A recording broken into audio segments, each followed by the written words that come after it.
নেদারল্যান্ডসের হেগ শহরে শিল্প প্রদর্শনীর আয়োজন করা হয়েছে। এর মাধ্যমে হেগের নানা ঐতিহ্য তুলে ধরা হচ্ছে। প্রদর্শনীটি পর্যটক ও স্থানীয়দের জন্য উন্মুক্ত রাখা হয়েছে। বিস্তারিত জাকি আক্তারের রিপোর্টে। পুকুরে রূপালী ডিম ভাসছে।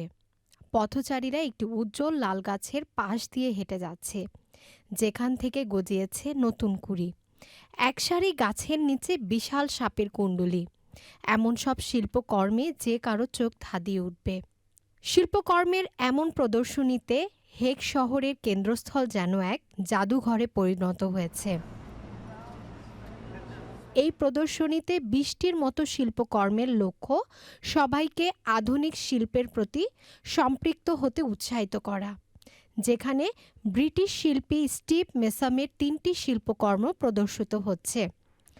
রাস্তার ঠিক মাঝখানে এই ধরনের শিল্পকর্ম চমৎকার ব্যাপার বলে জানিয়েছেন স্থানীয়রা। শিল্পকে সরাসরি দৈনন্দিন শহরের জীবনে নিয়ে আসার গুরুত্বের উপর জোর দিয়েছেন আয়োজকরা। প্রাচীন এই নগর কেন্দ্রে সাহসী ও রঙিন শিল্পকর্মগুলো সবাইকে মুগ্ধ করবে বলে আশা সবার। Zakia Akter, Channel I.